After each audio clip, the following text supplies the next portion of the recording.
Hello बच्चों, कैसे हैं आप और कैसी पढ़ाई चल रही है। मैं उम्मीद कर रहा हूं कि आप सभी बच्चे बहुत ही अच्छे से पढ़ाई कर रहे होंगे। बच्चों, आज मैं आपके साथ पेपर 3 क्वांटिटेटिव एप्टीट्यूड के आरटीपी डिस्कस करूंगा। फर्स्ट टाइम इंस्टीट्यूट ने पेपर 3 और पेपर 4 इन दोनों एमसीक्यू पेपर्स की आरटीपी इशू करी है और साथ में क्वेश्चंस और आंसर की है। तो सॉल्यूशंस नहीं है, सॉल्यूशंस मैं आप लोगों के साथ डिस्कस करूंगा। एक मैंने पूरा पेपर देख लिया, बहुत ही आसान पेपर है, बहुत ही आसान रिवीजन टेस्ट पेपर है और एक दो क्वेश्चंस गलत हैं और एक दो क्वेश्चंस के आंसर गलत हैं। तो डिस्कस करते चलेंगे one by one.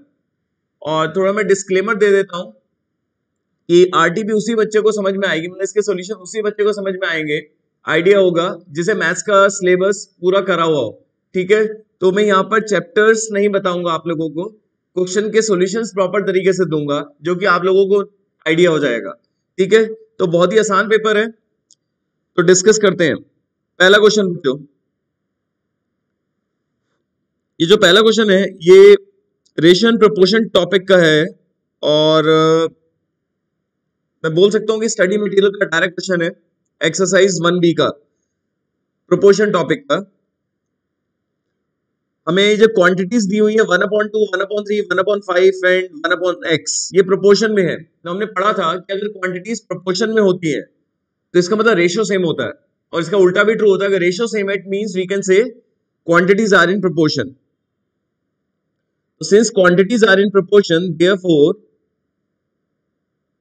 A upon B is equal to C upon D। तो कैसे सॉल्व करोगे? जो डिनोमिनेटर के अपॉन में है वो न्यूमरेटर में चला जाएगा और न्यूमरेटर के अपॉन वाला डिनोमिनेटर में। तो ये हो जाएगा 3/2 is equal to x upon 5। फिर क्रॉस मल्टीप्लाई होके 5 इधर आ गया, तो x की वैल्यू कितनी आ गई? 15/2। तो पहला क्वेश्चन डिस्कस हो गया हमारा।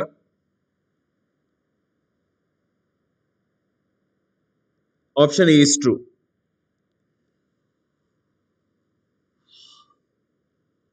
सेकंड देखते हैं।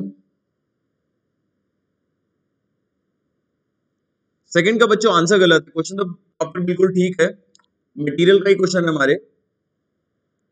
x की p की वैल्यू दी हुई है x to the power 1/3 plus x to the power minus 1/3 और हमें जो फाइंड करना है उसमें p क्यूब है। तो कैसे कर सकते हैं? p से p क्यूब बनाने के लिए क्या करते हैं बच्चों? Cubing both sides.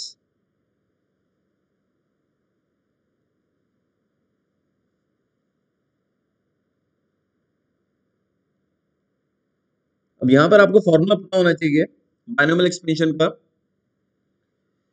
थोड़ा स्पीड से कर लेते हैं। a cube plus b cube plus 3ab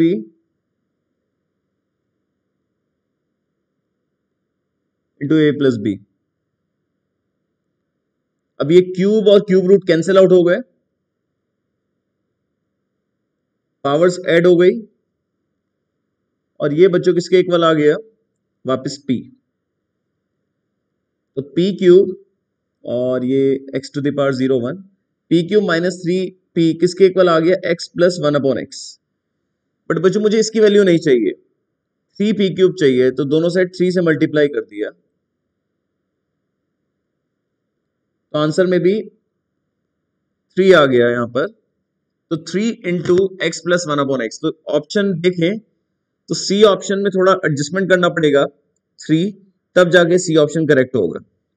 तो इसका आंसर मतलब ऑप्शन गलत दिए हुए थे तो मैंने टिक कर लिया। इतना क्लियर हो गया? दो क्वेश्चन डिस्कस हो गए हमारे। अब तीसरा देखते हैं। ये जो क्वाड्रेटिक इक्वेशन है इसके रूट्स है अल्फा और बीटा,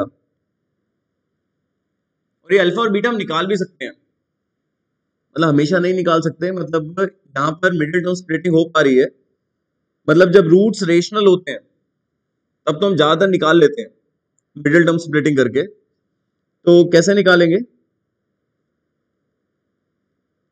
बच्चों? 12 के फैक्टर करेंगे जिनका एडिशन 7 हो, तो ये हो जाएगा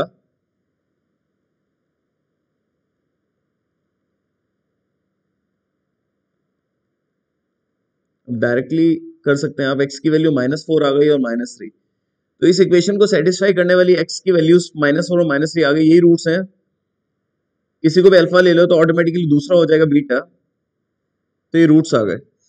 बट जो आपको इक्वेशन फॉर्म करनी है हमें, उसके रूट्स क्या है? x1 हो जाएगा alpha plus beta whole square, ये 49, और अल्फा माइनस बीटा का होल स्क्वायर कितना हुआ? माइनस माइनस प्लस, ये 1 आ गया। तो जो हमें क्वाड्रेटिक इक्वेशन बच्चों फॉर्म करनी है, उसके रूट्स आ गए 49 और 1। और इक्वेशन फॉर्म करने का फॉर्मूला क्या होता है, ये हमें पता होना चाहिए। X square minus sum of roots into x plus product of roots is equal to 0। तो सम ऑफ रूट्स कितना है? 49 प्लस 150। प्रोडक्ट ऑफ रूट्स कितना है? 49। तो जो हमें इक्वेशन फॉर्म करनी है, उसके रूट्स दिए हुए थे हमें, तो हमने रूट्स का सम लिया और रूट्स की multiply with the help of alpha and beta. तो आंसर हो गया x square minus 50x plus 49, option C is true. बच्चों 3 क्वेश्चन डिस्कस हो गए हमारे, तो मैं उम्मीद कर रहा हूं कि यहां तक का क्लियर हो गया होगा आप लोगों को। क्वेश्चन 4 डिस्कस करते हैं।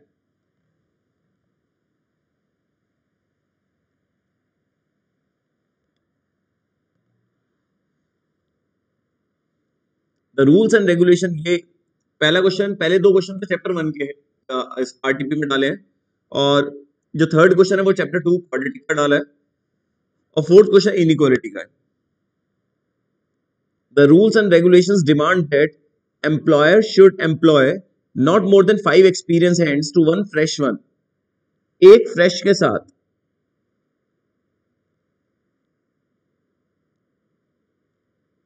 5 एक्सपीरियंस रखने मैक्सिमम, 5 से ज्यादा नहीं रखने, ये बोला इन्होंने। और सिचुएशन जैसे बनानी है, इन्होंने बोला है कि एक्सपीरियंस वर्कर्स तो हैं एक्स और फ्रेश वर्कर्स हैं वाई। फ्रेश वाई है, एक्सपीरियंस एक्स है। अब इंफॉर्मेशन देखो आप, फ्रेश का 5 गुना बैठ रहा है एक्सपीरियंस, 5 टाइम्स ही तो बैठ रहा है, 1 into 5। तो फ्रेश वर्कर्स है वाई, वाई का 5 टाइम्स एक्सपीरियंस हो सकते हैं, बट एक्सपीरियंस की वैल्यू, एक्सपीरियंस वर्कर एक्स है ना, एक्सपीरियंस की वैल्यू फ्रेशर के 5 गुना तक हो सकती है, बट उससे ज्यादा नहीं होगी। तो एक्स जो है वो लेस देन होगा 5y से, x is less than equal to 5y। और अगर आप 5 से डिवाइड कर देंगे ऑप्शंस के हिसाब से, पॉजिटिव नंबर से इनइक्वालिटी में मल्टीप्लाई डिवाइड कर सकते हैं, इनइक्वालिटी का साइन पे फर्क नहीं पड़ता। तो डायरेक्शन y की तरफ खुली हुई है, सॉरी डायरेक्शन y की तरफ ही खुली हुई है, तो y is greater than equal to x upon 5। y is greater than equal to x upon 5, कौन सा? Option A is true. Clear हो गया इतना?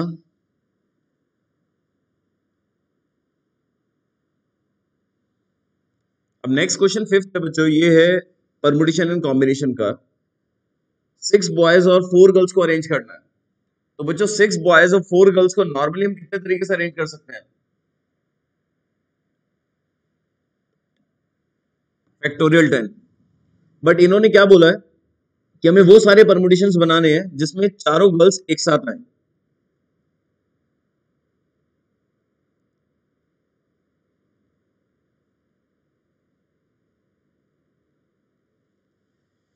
तो सभी गर्ल्स को एक साथ लेना है, तो गर्ल्स को एक स्ट्रिंग में बांध दिया, सभी गर्ल्स को एक साथ लेना है, तो हमें वो सारे परमुटेशंस बनाने हैं जिसमें सभी गर्ल्स एक साथ आनी चाहिए। तो गर्ल्स को एक स्ट्रिंग में बांध दिया, तो 1 2 3 4 5 6 7, ये 7 बंदे लाइन में कितने तरीके से अरेंज हो सकते हैं? फैक्टोरियल 7। बट ये चारों गर्ल्स एक साथ होने के बाद आपस में कितने तरीके से अरेंज हो सकते हैं? फैक्टोरियल 4। और आपको टोटल अरेंजमेंट लेना है, इसलिए एंड एंड मतलब मल्टीप्लाई। तो आंसर हुआ factorial 7 into factorial 4, option C is true.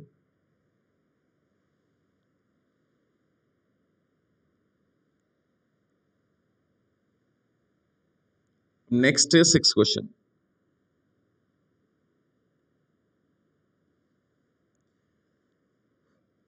अब ये नेक्स्ट क्वेश्चन है बच्चों मैथमेटिक्स ऑफ फाइनेंस का। What will be the population after 3 years, 3 साल बाद पॉपुलेशन बतानी है। देखो पॉपुलेशन के जितने भी क्वेश्चन हैं उनमें बेस क्या रहता है, कंपाउंडिंग। पॉपुलेशन का जो ग्रोथ का परसेंटेज दिया होता है, ठीक है, वो जो रेट दिया होता है वो रेट कंपाउंड के हिसाब से लिया जाता है, ठीक है। तो डिफरेंट रेट्स है। फर्स्ट ईयर पॉपुलेशन 3% से बढ़ रही है, सेकंड ईयर 4% से बढ़ रही है, थर्ड ईयर 5% से, और इनिशियल पॉपुलेशन है 25,000। नॉर्मली बच्चा ऐसे भी कर सकता है, 25,000 पॉपुलेशन है, फर्स्ट ईयर 3% का ग्रोथ है तो प्लस 3%, एक साल बाद ये पॉपुलेशन हो गई। सेकेंड ईयर 4% का, अब 4% का जो ग्रोथ है सेकेंड ईयर, उसका बेस कंपाउंडिंग रहता है पॉपुलेशन वाले क्वेश्चंस में। तो सेकेंड ईयर जो पॉपुलेशन इंक्रीज हुई है वो सेकेंड ईयर की जो बिगनिंग में पॉपुलेशन है उसका 4% बढ़ी है। तो 4% इंक्रीज होकर कितना आ गया, 26780, और फिर 5%, इसी का 5% प्लस 5%, तो फाइनल पॉपुलेशन आ गई 28119। ऐसे निकाल सकते हैं। और हमने पढ़ा था अगर डिफरेंट रेट से कंपाउंडिंग हो तो फ्यूचर वैल्यू को ये फॉर्मूला होता है principal into 1 plus rate 1 into 1 plus rate 2 into 1 plus rate 3। Final population is equal to initial population into 1 plus 3% into 1 plus 4% into 1 plus 5%। ये आ जाएगा सॉल्व करके जो 1.03 इंटू 1.04 इंटू 1.05 इंटू 25,000,000,028,119, ये फाइनल पॉपुलेशन आ गई। तो 3 साल बाद पॉपुलेशन 28119 होगी। तो कौन सा ऑप्शन ट्रू हुआ, option A is true.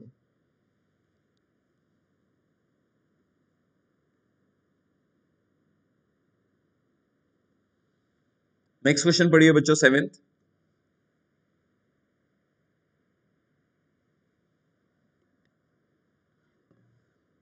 10,000 invest करे हैं और इंटरेस्ट रेट ईयरली दिया हुआ 8% पर एनम, और क्वार्टरली कंपाउंडिंग हो रही है।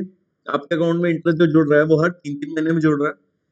2 साल बाद आपके इन्वेस्टमेंट की वैल्यू क्या होगी, मतलब फ्यूचर वैल्यू पूछ रहे हैं। ए फॉर्मूला क्या होता है, P into 1 plus r% to the power n। Principal है 10,000, रेट हमें 8% दिया हुआ, बट क्वार्टरली कंपाउंडिंग की वजह से 4 से डिवाइड कर देंगे, क्लियर है। तो क्वार्टर का रेट आ गया। तो एक साल में बच्चों 4 बारी कंपाउंडिंग होती है, तो 2 साल में कितनी बार होगी, 8 बारी। ये सॉल्व करके आ जाएगा 8/400। कैलकुलेटर पे लिखिए बच्चों, फिर +1, फिर इसकी पावर हमें 8 चाहिए, इंटू करेंगे तो बच्चों पावर में 1 का टेबल चलता है, एक तो पहले से ये पावर 2 हो जाएगी, इक्वल टू दबाते 3 4, इंटू करेंगे तो 4 का टेबल चलेगा 8, ये पावर 8 आ गई इंटू 10,000। तो फ्यूचर वैल्यू इन्वेस्टमेंट की आ गई ₹11,716.59 अप्रॉक्स।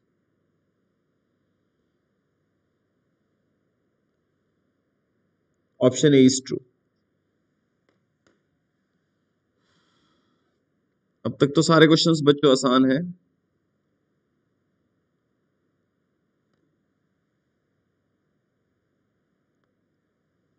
नेक्स्ट क्वेश्चन,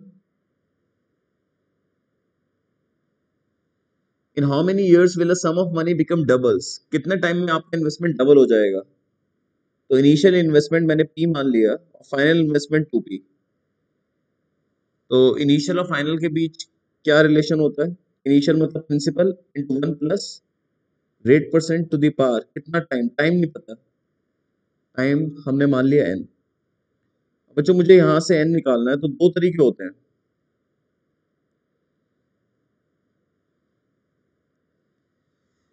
दो तरीके होते हैं। एक तरीका तो ये कि ये आपको हिंट में 2 की वैल्यू दें। मान लो इन्होंने हिंट में 2 दिया कि 2 is equal to 1.05 to the power 14 point something, जो भी ये 2 की वैल्यू है, तो 2 के जगह पर हम रख देंगे 1.05 के power 14 point something. Basis same है बच्चों, पावर्स इक्वेट हो जाएंगी। दूसरा तरीका ये है 1.05 को कितने टाइम रेज करें, मतलब कितनी पावर लें कि जिससे रिजल्ट हुआ है, इनटू करूंगा, इक्वल टू दबाते ही पावर में 1 का टेबल चलेगा, 1 तो पहले से ही है, 2 3 4 5 6 7 8 9 10 11 12 13 14 14 15 के बीच में वैल्यू आ रही है बच्चों। 14-15 के बीच वाली वैल्यू यहाँ पर ऑप्शन डी वाली है, तो हमें ज्यादा सोचना नहीं है, इसलिए भले ही हम एग्जैक्ट वैल्यू नहीं निकाल पाए, मगर ऑप्शन के हिसाब से हमें डी ऑप्शन ट्रू दिख गया। ठीक है ना, एक तरीका तो ये है। दूसरा तरीका, अगर आपको डायरेक्टली एन की वैल्यू पूरी पूरी निकालनी है और हिंट भी कुछ नहीं दिया हुआ, वैसे ऐसा होगा नहीं, बट एक ऑप्शन रहता है लॉग लेकर। कैलकुलेटर पे लॉग में आप लोगों को बता देता हूँ कि कैसे लेते हैं। दोनों साइड लॉग ले लिया, वैसे तो आप लोगों को पता होगा log A to the power भी बी लॉग ए होता है। और मैंने आप लोगों को, और उम्मीद है कि बाकी सब बच्चों को भी आइडिया है कि लॉग टू की वैल्यू तो हमें लर्न होनी चाहिए 10 बेस पे 0.3010। अब ये मुझे लॉग की वैल्यू कैलकुलेटर पे निकालनी पड़ेगी। कैलकुलेटर पे लॉग की वैल्यू कैसे निकालते हैं, मुझे इसका लॉग चाहिए। तो तरीका क्या होता है, जिसका भी लॉग चाहिए 19 टाइम रूट का बटन दबाओ। 1 2 3 4 5 6 7 8 9 10 11 12 13 14 15 16 17 18 19, फिर -1 कर दो, फिर इंटू 227695। मतलब ये रूल है, हमेशा 227695 की मल्टीप्लाई कर दो, तो ये आ जाएगा बच्चों 0.021 जो भी आया समथिंग, यहाँ लिख लेना, डिवाइड बाय 0.3010। उल्टा डिवाइड हुआ ना, उल्टा डिवाइड करा फिर डिवाइड इक्वल्स टू, तो 14.20 आया। अगर एग्जैक्ट वैल्यू की तरफ जाए तो 14.2 समथिंग आएगा, बट चलो ऑप्शन में जो भी दिया हुआ क्लोज ऑप्शन तो यही बैठता है। ठीक है, तो वही जिसका भी लॉग चाहिए 19 टाइम रूट का बटन दबाओ, -1 और इंटू 227695। अब इसके बाद जो नेक्स्ट क्वेश्चन है वो 9th क्वेश्चन, वो एन्युटी का है। और एन्युटी मतलब सीरीज ऑफ डिपॉजिट। डिपॉजिट 1000 रुपए का एन्युटी अमाउंट है और फ्यूचर वैल्यू पूछ रहे हैं, बट ये नहीं पता कि ऑर्डिनरी एन्युटी एंड वाली कौन सी है। तो जब कुछ नहीं रखा होता तो हम ऑर्डिनरी एन्युटी मानते हैं। तो फॉर्मूला होता है R into 1+r% to the power n -1 upon r%। अब इस फॉर्मूले में कैपिटल आर की एन्युटी अमाउंट, और जिस रेट से कंपाउंडिंग हो रही है, ईयरली एन्युटी है तो ईयरली रेट लेंगे, और N number of deposits, yearly deposit हो रहा है तो 5 साल में 5 डिपॉजिट्स ही होंगे। हिंट दिया हुआ, हिंट यूज करते हैं। 1.14 की पावर 5 कितना दिया हुआ है, 1.192। कैलकुलेटर पे लिखिए 1.92541, फिर -1 कर देंगे, फिर डिवाइड बाय 14% और फिर इंटू 1000, तो ये आगे 6610 आ गया, सॉरी 10। क्लियर है, तो इसमें ऑप्शन कौन सा बचता है, मतलब कौन सा दिख रहा है, बी ऑप्शन। अगर इसी क्वेश्चन में कंपाउंड इंटरेस्ट पूछते तो फ्यूचर वैल्यू तो एन्युटी की है और आपने 1000 रुपए जमा करे 5 बारी, फिर 1610 होता है इंटरेस्ट। क्लियर है, बट अभी तो इन्होंने यही पूछा है, तो ये ऑप्शन बी इज ट्रू।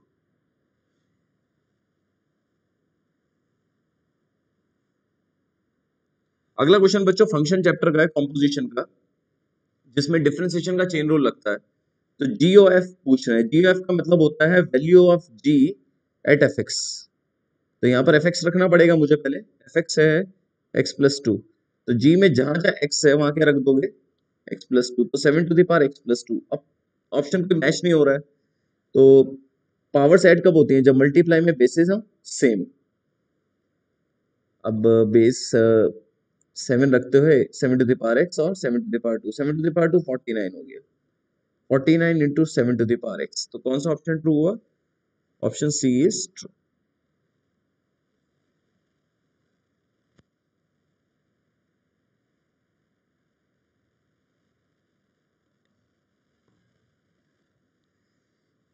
अगला क्वेश्चन बच्चों कैलकुलस का, डिफरेंशिएशन का। एक मिनट, और dy बाई डी एक्स चाहिए, पैरामेट्रिक फॉर्म में फंक्शन दिया हुआ है, x दिया हुआ है आपको 2t+5, तो differentiate with respect to t on both side, दोनों साइड t के रिस्पेक्ट डिफरेंशिएट कर दिया। d by d t of x is equal to d by d t of 2t+5। Differential operator split हो जाएगा, फिर constant part t का t के respect 1, constant का 0, तो dx बाई डी टी आ गया 2। ऐसे ही आपने y को t के रिस्पेक्ट डिफरेंशिएट करा, रूल होता है ऐसे ही करते हैं डिफरेंशियल, t² का t के रिस्पेक्ट 2t, कांस्टेंट का 0, तो ये dy बाई डी टी आ गया। तो dy बाई डी एक्स कैसे आएगा, dy by d t upon d x by d t, two t upon two, maximum solve करके कितना आ गया t।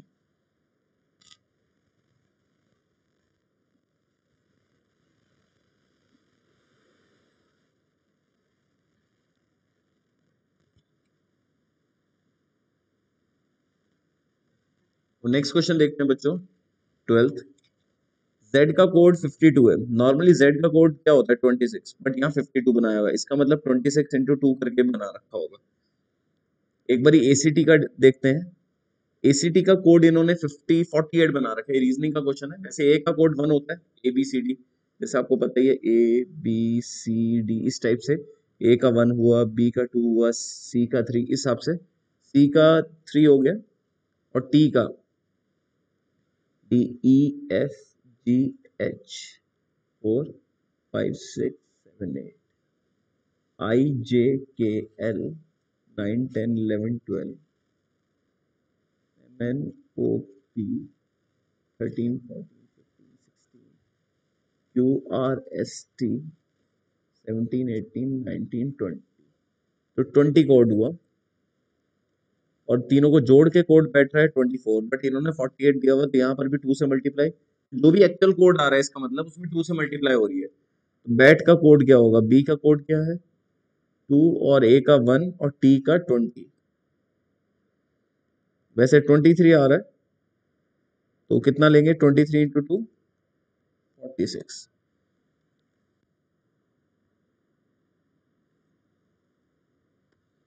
Option D is true.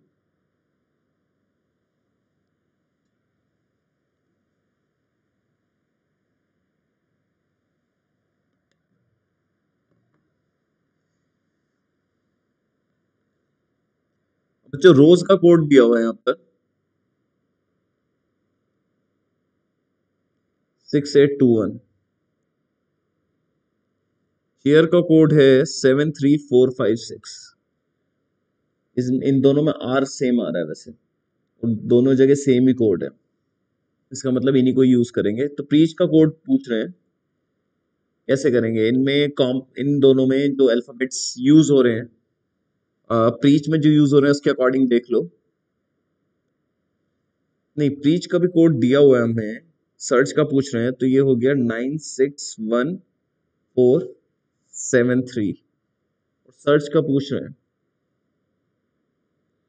अब सर्च का देखने के लिए एस का कोड तो 2 है, और ई का कोड 1 है, ए का कोड 4 है, और आर का कोड 6 है, सी का कोड 7 है, और एच का कोड 3 है।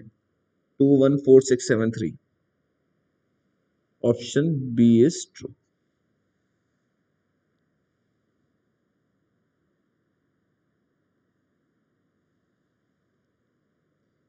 नेक्स्ट क्वेश्चन देखते हैं बच्चों, find the missing term in each of the following series. Missing term तो देखते हैं गैप कितना है, यहाँ पर कितना गैप है +5, फिर -2, फिर +5, फिर -2, फिर +5 होगा। तो मिसिंग टर्म क्या होगी 34, पैटर्न के हिसाब से 34 + 5 39। तो कौन सा ऑप्शन ट्रू हुआ, ऑप्शन बी इज ट्रू।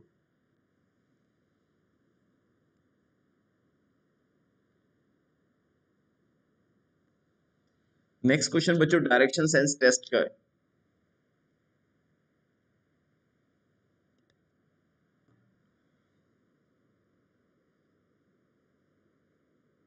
तो डायरेक्शंस मार्क कर देते हैं, east, west, north, south.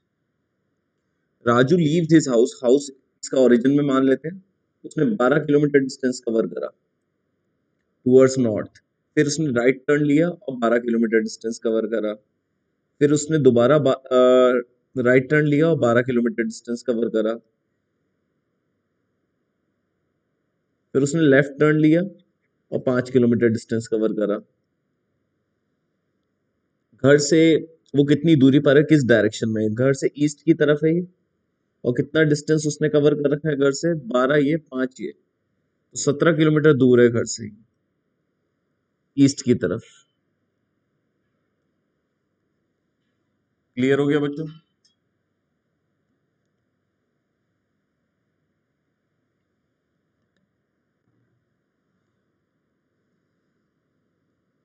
Next question देखते हैं।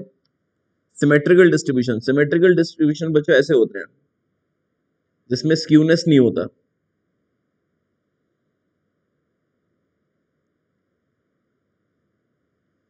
सिमेट्रिकल डिस्ट्रीब्यूशन ये होता है, बेल शेप्ड कर्व होता है। सिमेट्रिकल डिस्ट्रीब्यूशन में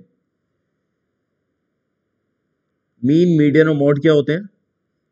बराबर होते हैं। तो ये हमने थ्योरी में पढ़ रखा है पूरा अच्छे से, और डिटेल आप लोगों को पता है। मैं डिस्क्लेमर पहले ही दे चुका हूँ कि मैं इसमें चैप्टर आइडिया नहीं दूंगा, बस आपको सॉल्यूशंस दूंगा कि हाँ भाई इन क्वेश्चन की ये सॉल्यूशंस है। तो सिमेट्रिकल डिस्ट्रीब्यूशन में मीन, मीडियन और मॉड क्या होते हैं? बराबर होते हैं।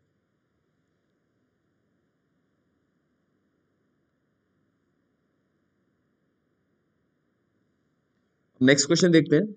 Sanjay has 3 daughters. संजय की 3 डॉटर्स हैं और हर एक डॉटर का एक ब्रदर है। तो एक कॉमन सबका भाई हो गया। तो फैमिली में एक तो इन तीनों बहनों का एक ब्रदर, एक तो ये मेल मेंबर है और एक संजय। तो फैमिली में कितने मेल मेंबर हो गए? 2 मेल मेंबर्स हो गए। फैमिली में कितने मेल मेंबर्स हो गए? 2 मेल मेंबर्स हो गए।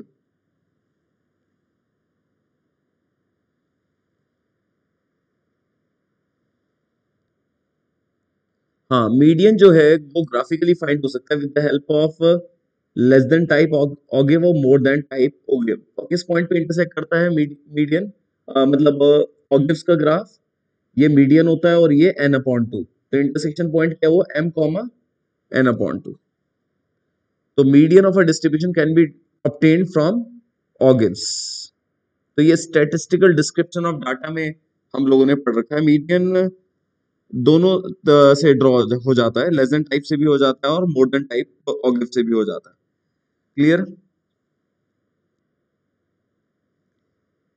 कॉस्ट ऑफ अ शुगर, ये भी स्टैटिस्टिकल डिस्क्रिप्शन ऑफ डाटा का क्वेश्चन है। ठीक है, शुगर की कॉस्ट आपको दी हुई है under the heads material, labour, direct production और अदर्स। ये कॉस्टिंग आपको दी हुई है 12। अगर इसे पाई चार्ट की फॉर्म में हम दिखाते थे तो हम कैसे करते थे? पहले एंगल्स बनाते थे। तो एंगल्स के लिए पहले टोटल वैल्यू देखते थे, 12 प्लस 20 प्लस 35 प्लस 23, ये टोटल 90 बैठ रहा है। तो 90 को हम 360 डिग्री के बराबर sum of all angles around a point के हिसाब से ले लेते थे। तो अब इन्होंने तो पाई चार्ट बनाने के लिए नहीं बोला, लार्जेस्ट और स्मॉलेस्ट के बीच में गैप कितना है? वैल्यू में तो गैप है लार्जेस्ट और स्मॉलेस्ट के बीच में 23। अब एंगल की फॉर्म में बनाना है तो इसे हम 360 के बराबर मान चुके हैं। तो 90 जो है वो तो 360 है। तो 1 कितना हो गया? 360 बाय 90। तो 23 कितनी वैल्यू होगी? 23 बाय 90 इंटू 360। तो एंगल में कन्वर्ट करने के लिए बच्चों क्या करते हैं? Value upon total into 360, 92 degree. Clear?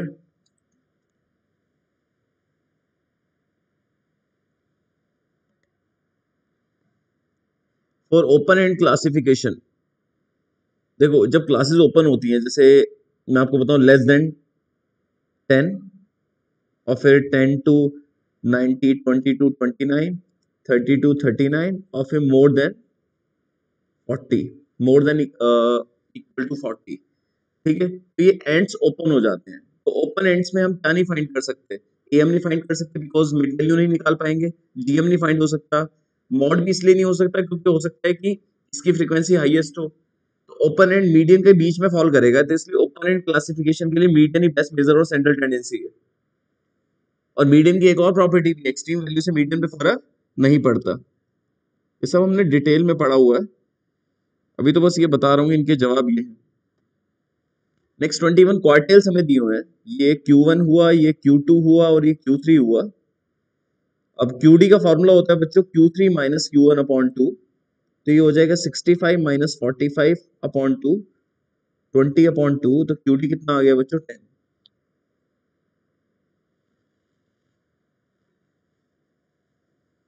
मैं उम्मीद कर रहा हूं कि क्वेश्चंस के आंसर्स आप लोगों को पता लग रहे होंगे।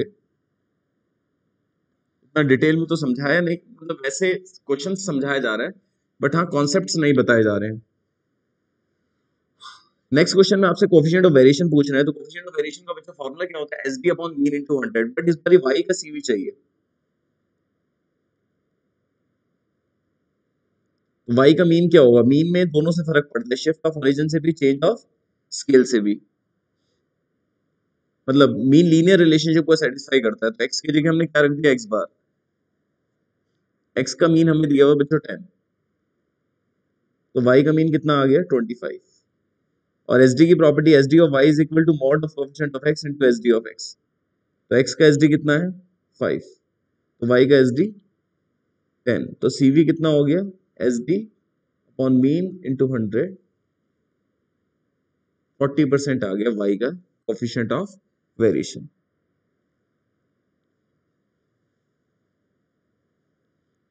अब नेक्स्ट क्वेश्चन भी तो गलत है, मैं आपको बता देता हूँ, इंफॉर्मेशन सही नहीं है। ये ए की प्रोबेबिलिटी है, ये बी की है, और अगली फिर ए की देती, बट ये एक्चुअल में ए की नहीं है, ये मैंने करेक्शन कर दिया था।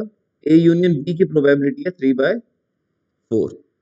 और आपसे बच्चों क्या पूछना है? Conditional probability P A by B. P A by B का फॉर्मूला क्या होता है? P A intersection B upon P B. तो पहले इंटरसेक्शन निकालना पड़ेगा यूनियन के फॉर्मूले से। पी ए यूनियन बी क्या होता है? P A plus P B minus P A intersection B. ये 3/5, ये 2/3, इसे x मान लो आप, ये इधर आ जाएगा, ये इधर, तो यहाँ से x की वैल्यू आ जाएगी 3/5 प्लस 2/3 माइनस 3/4। ये एलसीएम आ गया 60, 36 प्लस 40, 76 माइनस 45, ये हो जाएगा बच्चों 31/60। तो ये हो गई प्रोबेबिलिटी 31/60 अपॉन बी की प्रोबेबिलिटी कितनी है? 2/3, 31/40। ऑप्शन कोई मैच नहीं कर रहा, डेसिमल वाले ऑप्शन देखें, 31 divide by 40, 0.775। D option true हो गया।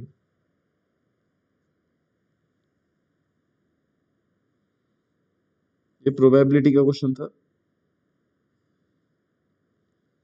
अब बायनोमियल डिस्ट्रीब्यूशन में एसडी का फॉर्मूला क्या होता है?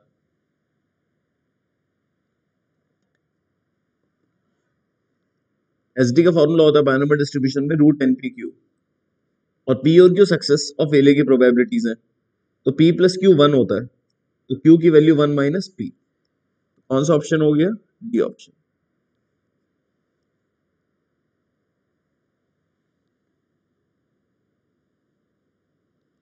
नेक्स्ट क्वेश्चन है बच्चों, नेक्स्ट क्वेश्चन भी प्रोबेबिलिटी का ही है।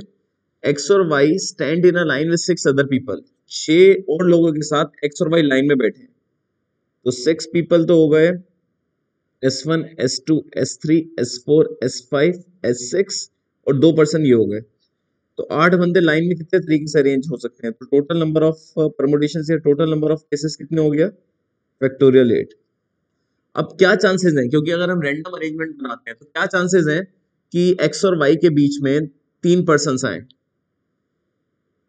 1 2 3 4 5 6 7 8। एक्स यहाँ बैठ जाए, वाई यहाँ, ये एक पॉसिबिलिटी है। एक्स यहाँ, वाई यहाँ, या फिर एक्स यहाँ, वाई यहाँ, तीसरा केस, एक्स यहाँ, वाई यहाँ, ये चौथा केस। अब एक्स और वाई के बीच में 3 बंदे बिठाने हैं, मान लो एक केस ये वाला ले लेते हैं, 3 बंदे यहाँ, 3 बंदे यहाँ, कितने परमुटेशंस हो गए? फैक्टोरियल 6। और ये दो एक साथ होने के बाद आपस में कितने तरीके से अरेंज होंगे? फैक्टोरियल 2। ऐसे केस कितने हैं? 1 2 3 और 4, 4 से मल्टीप्लाई कर देंगे, तो आरपी रिक्वायर्ड प्रोबेबिलिटी आ गई, favourable cases upon total cases. इसे क्या लिख सकते हैं? 8 × 7 × फैक्टोरियल 6, 4 2 ज़ा 2 से 2 कैंसिल, 1/7 आ गई प्रोबेबिलिटी।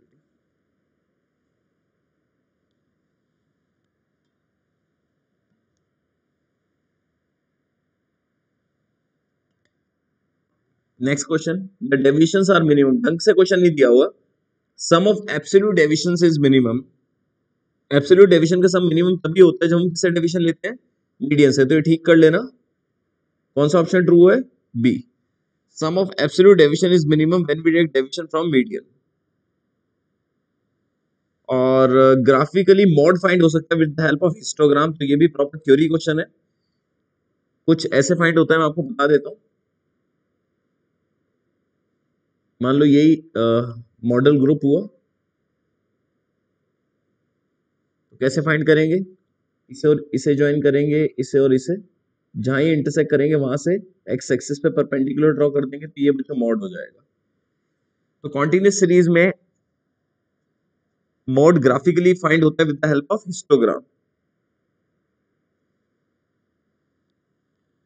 नेक्स्ट क्वेश्चन, अगले में क्यूडी पूछ रहे हैं नए वेरिएबल का, और आपको पता है कि पूरे डिस्पर्जन में शिफ्ट ऑफ ओरिजिन से फर्क नहीं पड़ता, चेंज ऑफ स्केल से फर्क पड़ता है, तो उल्टे हाथ पे वाई रखना है। ये शायद माइनस है ना, इसे इधर ले आओ। 3x minus 20/4 y is equal to 3/4x minus 5, तो QD of y is equal to mod of coefficient of x into QD of x, तो x का QD कितना है 12, तो y का QD बच्चों कितना आ गया 9।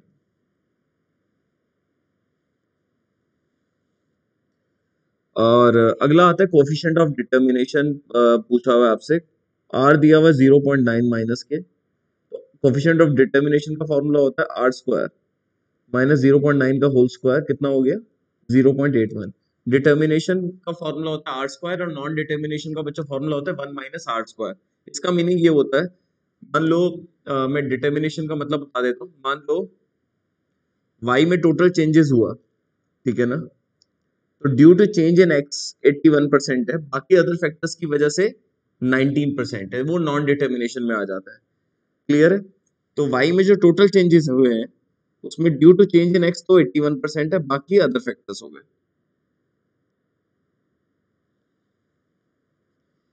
ये हो गया बच्चों option be true. Last question बच्चों, पॉइजन वेरिएट, पॉइजन डिस्ट्रीब्यूशन आप लोगों को पता होना चाहिए, उसका मास फंक्शन का आइडिया होना चाहिए।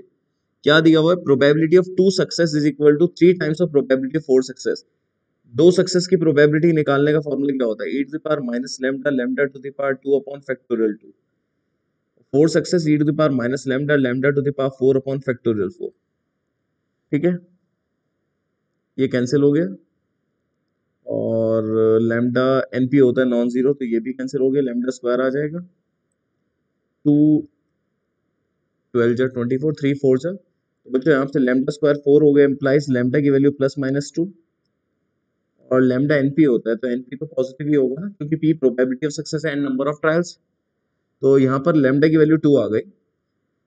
और मैं आपको बता देता हूँ कि मीन पॉइजन डिस्ट्रीब्यूशन में लैम्डा होता है और वेरिएंस भी लैम्डा होता है, तो ऑब्वियसली एस डी क्या होगा? रूट लैम्डा रूट 2, तो ऑप्शन सी इज ट्रू। तो मैं उम्मीद कर रहा हूँ कि ये क्वेश्चंस के सॉल्यूशंस आप लोगों को मिल गए होंगे, पर तो सॉल्यूशन बताना ही है, क्योंकि ऐसे किसी को समझ में नहीं आ सकता इस क्लास से, जिससे चैप्टर्स का आइडिया नहीं होगा उसे समझ नहीं आएगा, मतलब आइडिया का पूरा ही चैप्टर आना चाहिए। चलो इस टाइप की और वीडियोस या और इंपॉर्टेंट टॉपिक्स की वीडियोस मैं आप लोगों के साथ शेयर करूंगा। फिर भी किसी बच्चे को कोई डाउट हो किसी चीज में तो कमेंट सेक्शन में लिख लेगा, और बहुत ही अच्छे से पढ़ाई करिएगा बच्चों। Bye bye.